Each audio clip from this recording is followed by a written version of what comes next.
Vivaha, the Chennai Silks.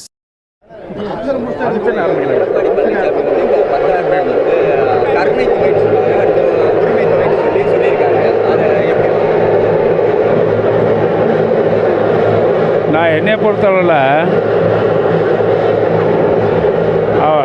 அவர் முன்னாள் முதலமைச்சரில், அதாவது இன்றைக்கி சொன்னாங்கல்ல, இன்றைக்கி தினமலரில் போட்டிருக்காங்கல்ல, அள்ளி விடுறார், செய்ய போகிறதில்ல, எதையும் சொன்னதை செய்ய போகிறதில்ல.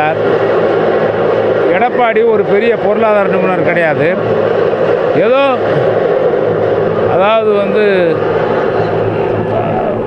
அதாவது ஏதோ ஒரு காரணத்திலலாம் முதலமைச்சராக வந்தவர், அவ்வளோதான். அவருக்கு நிர்வாகத்திறன் கிடையாது, எதுவுமே கிடையாது. அடிப்படையில் ஒரு பெரிய அரசியல் தலைவர் கிடையாது, நிர்வாகத்திறன் கிடையாது. 10,000 ரூபாங்கிறது அது சொன்னது மாதிரி அள்ளி விடுறது மாதிரி தான் இருக்குது. தினமலர் பார்த்தீங்களா? நல்லா அள்ளி விட்டுருக்காருன்னு உங்கள் பத்திரிக்கை சொன்னதே திருப்பி போடுங்க. அள்ளி விடுறாப்புல ஒன்றுமே நடக்காத சொல்கிறாரு. முடியாதுக்கு 1 லட்சம் கூட சொல்லுவார். ஆனால் அவர் வரமாட்டார். அடுத்து முடிஞ்சு போச்சு, முடிஞ்ச கதை. என்ன வேணாலும் சொல்லிட்டு போகலாம்ல, முடிஞ்சு போச்சு. இனிமேல் எதுவும் வர்றதுக்கு வாய்ப்பு இல்லை. நான் தெளிவாக இருக்கேன். இதில் மக்களுடைய இதை ஆதரவு இழந்து விட்டது அந்த இயக்கம் சுக்குநூறாக போச்சு. அதிமுக அதில் பிஜேபியோட சேர்ந்தவுடனே அவங்க கூட கூட்டணி, என்டிஏவோட கூட்டணி அமைச்சவுடனே அதுக்கு மேலே சுத்தமாக அதில் பாதாளத்துக்கு போயிடுச்சு. இப்போ கூட்டணியில் முடிவெடுக்கிறது பாஜக தான் இருக்காங்க. தொகுதி எவ்வளோ கொடுக்கணும் அப்படிங்கிற முடிவெடுக்கிறதுல பாஜக தான் இருக்காங்க அப்படிங்கிற ஒரு குற்றச்சாட்டை எடுத்துருக்காங்க. பாஜகவுடைய அடிமையாக தானே இருக்கார். பாஜக தான் இப்போ வழி நடத்துது. அவர் சுயத்துக்கு எதுவும் சொல்கிறதில்ல. பாஜக தான் தமிழ்நாட்டில் எப்படியாவது ஒரு கால் பதிக்க வேண்டும் என்று நினைக்கிறார்கள். 1000 பொய்யை சொல்லி கல்யாணம் பண்ணுன்னு சொல்லியிருக்கான். தமிழ்நாட்டில் அது எடுபடாது. 1000 பொய்யை சொல்லி கல்யாணம் பண்ணலாம், கடன் வாங்கலாம். ஆனால் கடன் கூட வாங்க முடியாது. அவர் அந்த அளவுக்கு கடனை வச்சுட்டு போயிட்டார். அவர் 5 லட்சம் கோடியை கடனை வச்சுட்டு போனார். அவர் எங்கிட்டு போய் கொடுக்க போகிறாரு? தொடர்ந்து சசிகலா இப்போ புதுசாக கட்சி ஆரம்பிச்சிருக்காங்க. அதிமுகவில் இருந்து அவங்களுக்கும் எங்களுக்கான தொண்டர்கள் வருவாங்கன்றாங்க. ஏற்கனவே அதிமுக பல பிரிவுகளை பிரிஞ்சிருக்கு. இப்போ புது கட்சி வேறு எடப்பாடி இல்லை, இப்போ ஏற்கனவே சுக்குநூறாக உடஞ்சி கிடக்குது. இடத்துக்கு இடம், பகுதிக்கு பகுதி நிறைய பலகீனமாகிடுச்சு. குறிப்பாக இப்போ தேனி மாவட்டம்லாம் எடுத்துக்கிட்டேன்னா அதிமுக முழுசாக பலவீனமாகிடுச்சு. யாரும் தேர்தல் அன்னைக்கு கூட வரமாட்டான். அது மாதிரி மற்ற பகுதிகளும் பலவீனமாகிடுச்சு. மதுரை பலவீனமாகிடுச்சு. திண்டுக்கல்லே ஒன்றும் இல்லை. பழைய மதுரை மாவட்டம் மட்டும் இல்லை, தென் மாவட்டம் பூரா 58 தொகுதி இருக்குது. 58க்கு 58 திமுக வருகின்ற கூட்டணி வருகின்ற வாய்ப்பு இருக்கிறது. அதான் விஜய் இப்போ 8 வாக்குறுதி கொடுத்துருக்காரு. எல்லாமே அடிப்படை வசதிகளை பற்றி மட்டுமே அந்த வாக்குறுதியில் இருக்குது.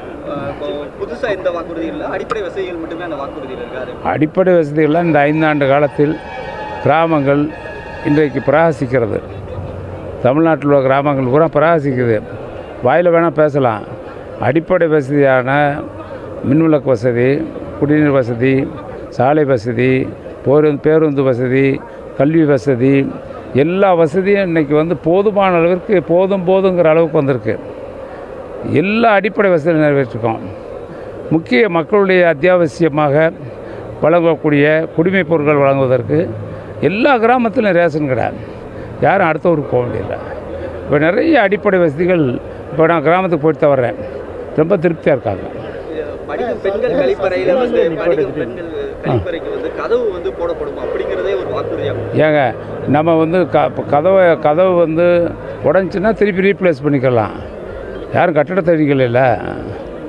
கதவு போச்சுன்னா கதவு நம்ம ஒன்று கதவை போட்டால் கதவை ஸ்ட்ராங்காக போட்டு போகிறோம். அதில் என்ன இருக்குது? அடிப்படை வசதி மகளிருக்காக நம்ம ரெஸ்ட் ரூம் பூரா தேடி பிடிச்சி கட்டியிருக்கோம். இப்போ நம்ம மாவட்டத்தில் மட்டும் இல்லை, தமிழ்நாடு முழுக்க சுகாதார அந்த பணியை மிக செவ்வனவே செய்திருக்கிறோம். நிறைய நமக்கு பெண்களுக்கும் சரி ஆண்களுக்கும் சரி கழிப்பிட வசதி பெருமளவு தமிழ்நாட்டில் உருவாக்கப்பட்டிருக்கிறது. சசிகலா சொல்லியிருக்காங்க, நான் முதல்வராகினவரே என்னை ஒதுக்கி வைக்கிறேன் அப்படின்னு சொல்லி எடப்பாடியை சொல்லியிருக்காங்க. யார் அவங்க? அது அவங்க தனிப்பட்ட கருத்து, அதை பற்றி இல்லை. அவங்க பெரிய நீ அரசியல் பேச்சு என்ன செய்ய போகிறாங்க? அவங்க அரசியலை விட்டு போயிட்டாங்க வெளியே. இனி அவங்களுக்கு வாய்ப்பு இல்லை. அவ்வளோதான். அவங்க அரசியல்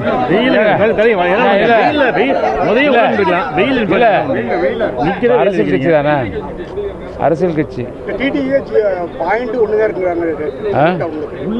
அவருக்கு அளவு எடுத்திருப்பாரு, அவருக்கு தெரியுமில்ல அளவு, அவருக்கு எவ்வளோ அளவு, அந்த அம்மாவுக்கு என்ன அளவுன்னு எடுத்திருப்பாரு.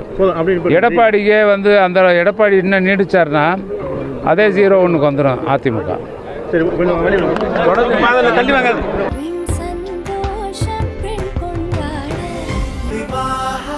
மணப்பெண்ணின் பிரத்யேகமான திருமணம் விவாஹா தி சென்னை சில்க்ஸ்.